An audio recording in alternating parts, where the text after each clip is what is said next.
Hello everyone. Let us start with the uses of modal auxiliaries. And the first use is related to the permission or asking. Permission का मतलब आप किसी की अनुमति लेते हैं और asking का मतलब आप किसी चीज़ के लिए पूछते हैं। तो इन चीज़ों को समझने के लिए सबसे पहले हमें दो कॉन्सेप्ट क्लियर होने चाहिए। First is related to the formal relations and second is related to the informal relations. देखते हैं इस चीज़ को। Concept of formal relations.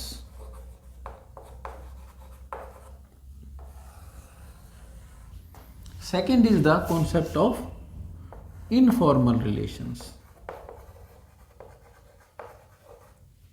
Informal relations. इन दोनों चीज़ों को हमें पहले समझना होगा आगे बढ़ने के लिए। देखिए, फॉर्मल रिलेशंस वो रिलेशंस होते हैं जहाँ पर आप पर्सनल नेचर के रिलेशन डेवलप नहीं करते। एग्जाम्पल, जैसे किसी ऑफिस के अंदर जितने वर्कर काम करते हैं और जो उनके ऑफिसर्स होते हैं, जो उनके अधिकारी होते हैं, तो उनके साथ जो रिलेशन होते हैं उनको हम फॉर्मल रिलेशन बोलते हैं।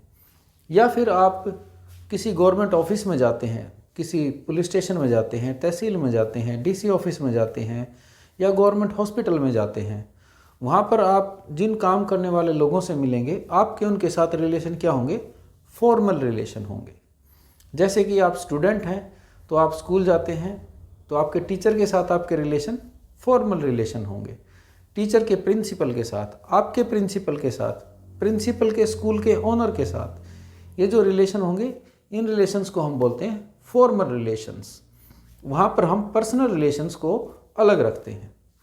तो फॉर्मल रिलेशंस कौन से होते हैं? जैसे आप गवर्नमेंट ऑफिस में जाते हैं वहाँ पर, ठीक है, या फिर आप एक स्टूडेंट हैं तो आपके स्टूडेंट के टीचर के साथ रिलेशन, स्टूडेंट टीचर का रिलेशन, ठीक है। और भी एग्जाम्पल हो सकते हैं। हमारा आइडिया है कि आपको पता होना चाहिए कि किन को हम फॉर्मल रिलेशन कहेंगे। अब इनफॉर्मल रिलेशन कौन से होते हैं? जहाँ पर आप अपने पर्सनल रिलेशन को काउंट करते हैं। जैसे आपका अपनी फैमिली के लोगों के साथ रिलेशन, आपके भाई के साथ, बहन के साथ, माँ के साथ, पिता के साथ, दादा दादी के साथ, फिर आपकी बुआ हैं, मामी हैं, मामा हैं, नानी हैं, ये सब आपके इनफॉर्मल रिलेशन होते हैं। इनके अलावा आपके दोस्तों के साथ या फिर किसी के साथ आपकी पहचान बन जाए, कोई आपका परिचित हो जाए, तो उन सब को हम क्या कहेंगे? Informal relations. ये इनको अगर हम हिंदी भाषा में कहें तो हम कहते हैं हमारे नज़दीकी संबंध, ठीक है। जैसे आपके फैमिली रिलेशंस होते हैं, फैमिली के अंदर रिलेशंस हैं, फैमिली रिलेशंस, या फिर relation with friends,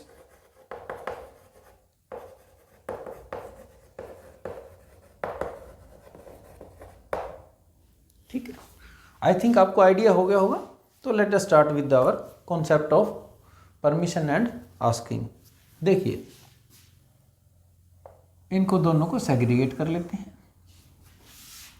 in relations के लिए हम यूज करते हैं मे मोडाल को, और इन सभी रिलेशंस के लिए हम यूज करते हैं कैन मोडाल को। कैसे करते हैं? सेंटेंसेस को देखते हैं। मान लीजिए हम स्टूडेंट टीचर वाला सेंटेंस लेते हैं। एक आप क्लास में हैं और टीचर ने आपसे कोई क्वेश्चन पूछा, तो आप आंसर देने के लिए खड़े होते हैं। उसके बाद आप टीचर से पूछते हैं कि क्या मैं बैठ जाऊं? तो आप टीचर को कैसे कहते हैं? आप ये कहते हैं ना, मे आई सिट डाउन सर, कि सर क्या मैं अब बैठ जाऊं? तो ये आपका एक फॉर्मल रिलेशन है अपने टीचर के साथ। तो यहाँ पर आपने यूज़ किया मे। और आप मान लीजिए आपको रूम के अंदर आना है, आप टीचर आपके अंदर हैं पहले से ही, तो और आप बाहर से आए हैं, रिसेस ख़त्म हुई है या स्टार्टिंग में जा रही हैं, तो ये मोस्ट कॉमन सेंटेंस जो आप यूज़ करते हैं। तो आप क्या कहते हैं, मे आई कम इन मैम, तो आप ऐसे बोलते हैं। उसके अलावा अंदर आना, बैठना, और कई बार आपको पढ़ाते हुए बीच में किसी को पानी पीने के लिए जाना होता है, तो आप क्या बोलते हैं, मे I go for water sir. अब देखिए, अब मान लीजिए आप किसी गवर्नमेंट ऑफिस में भी गए हैं और वहाँ पर आप खड़े हुए हैं और गवर्नमेंट ऑफिस के अंदर सामने आपके तहसीलदार बैठे हुए हैं या कोई डिप्टी कलेक्टर बैठे हुए हैं और साइड में चेयर भी है और आप बैठना चाहते हैं, तो यूजुअली आप परमिशन लेते हैं उनसे बैठने की। तो आप क्या कहते हैं, तब वहाँ पर भी आप ये कहते हैं, मे आई सिट डाउन सर, यानी ये जो चेयर है क्या मैं बैठ सकता हूँ, मे आई सिट डाउन सर, तो भी आप यही कहते हैं। अगर आप हॉस्पिटल में जाते हैं, डॉक्टर हैं, आप उनको विश करते हैं गुड मॉर्निंग सर। डॉक्टर अगर अपने काम में बिजी है बोलेगा गुड मॉर्निंग, और आप थोड़ी देर आपको खड़ा रहना पड़ रहा है, आपको पता नहीं डॉक्टर कब अपने काम से फ्री होंगे और कब आपसे पूछेंगे, थोड़ा सा समय मान लीजिए लग रहा है, वो बिजी हैं और आप बैठना चाहते हैं, तो भी आप यही कहेंगे, may I sit down sir या may I sit down ma'am, may I sit down doctor साहब। तो आप हमेशा क्या यूज़ करते हैं, मे का यूज़ करते हैं सभी फॉर्मल रिलेशंस में। अब आ जाते हैं हम इनफॉर्मल रिलेशंस की तरफ, जहाँ पर हम कैन का यूज़ करते हैं। तो मान लीजिए आपके दोस्त हैं, आपने अपने दोस्त से पेन लेना है या पेंसिल लेनी है, आप क्लासरूम में हैं, तो आप क्या कहेंगे, can I take your pencil Ajay. मान लिया आपके दोस्त का नाम है अजय, तो आप अजय को क्या कहेंगे, can I take your pencil Ajay, मैं आपकी पेंसिल ले सकता हूँ। इसके अलावा और भी चीज़ें हो सकती हैं। मान लीजिए घर पर हैं, घर पर कोई छोटी बच्ची है, बच्ची की आदत होती है जैसे मम्मी को वो मेकअप करते हुए देखती है तो उसका मन कर जाता है मैं भी कुछ लगाऊं, वो कुछ लिपस्टिक उठा लेगी या कुछ, मम्मी गुस्सा हो जाए कभी, और मम्मी का भी गुस्सा भी हो जाए, तो वो बड़े प्यार से मम्मी से कैसे पूछती है, can I use your lipstick mama, या मम्मी। और मदर भी बोल सकते हैं आप, जैसे मैंने लिखा मम्मा, आजकल ज़्यादातर बच्चे मम्मा बोलते हैं, आप मदर भी बोल सकते हैं। और हमारे देश में तो आधी इंग्लिश आधी हिंदी बोली जाती है, हम ये भी बोलते हैं can I use your lipstick mummy के अलावा can I use your lipstick माँ, ऐसे भी बोल देते हैं आप। और डिपेंड करता है आप किस तरह के संस्कार में बढ़ रहे हैं। चलिए और चीज़ें देखते हैं घर पर, और ऐसे कौन से सेंटेंस हो सकते हैं जो आप यूज़ करते हैं। इसके अलावा जैसे कि आप अपने छोटे भाई से या बहन से, उनका कोई टॉय है, कोई खिलौना है उनके पास जो आप यूज़ करना चाहते हैं, जो लेना चाहते हैं, तो आप यही कहेंगे can I take your toy, can I take your car, okay, can I use your bicycle, अपने भाई को बोलेंगे आप। जो आपके दोस्त हैं उनसे भी अगर आप कोई चीज़ लेना चाहते हैं, तो मान लीजिए आप अपने दोस्त की कार यूज़ करना चाहते हैं, तो आप उनके साथ भी कैन का यूज़ करेंगे। आप कहेंगे can I have your car for a day, आगे उसका आप नाम बोलेंगे, जैसे कि अनुज। चलिए दूसरा नाम लिख लेते हैं कि अनुज, क्या मैं एक दिन के लिए आपकी कार ले सकता हूँ, can I have your car. Can I take your car, ये भी बोल देते हैं, हैव भी बोल देते हैं, टेक भी बोल देते हैं, कि एक दिन के लिए मैं आपकी कार ले सकता हूँ। या फिर can I use your car, ये भी बोल देते हैं। मीनिंग एक्चुअली यूज़ करना ही होता है। और इनफॉर्मल टॉक्स में हम हैव और टेक का भी यूज़ कर लेते हैं। सो प्रॉपर अगर आप देखेंगे तो सही ये होगा can I use your car for a day, okay. तो इस तरीके से आप अपने और दूसरे रिलेशंस में भी किसी चीज़ के लिए पूछना चाहते हैं तो आप इस तरीके से कैन का यूज़ कर सकते हैं। अब आप देखिए जितने भी फॉर्मल रिलेशन आते हैं, सारे फॉर्मल रिलेशंस के अंदर आपको क्या ध्यान रखना है, जस्ट आपको मे को स्टार्टिंग में यूज़ करना है और उसके बाद जो आप पूछना चाहते हैं, जिस चीज़ की परमिशन लेना चाहते हैं, आप वो सेंटेंस बोल दीजिए। तो you are in correct use, आप करेक्ट यूज़ कर रहे हैं उस चीज़ का। ठीक है, तो कैन का भी इसी तरीके से सभी इनफॉर्मल के लिए है।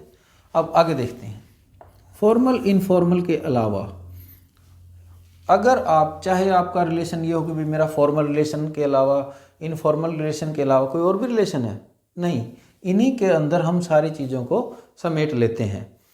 और इन दोनों तरह के रिलेशन में अगर आपको बेहद पोलाइट होकर, बहुत ज़्यादा ही विनम्र होकर आपको किसी चीज़ के लिए पूछना है, अब देखिए, चाहे आपका रिलेशन यहाँ से आए चाहे यहाँ से आए, दोनों तरह से कोई भी रिलेशन हो, अगर आपको बहुत ज़्यादा विनम्र होकर कोई चीज़ पूछनी है तो आप यूज़ करते हैं कुड का।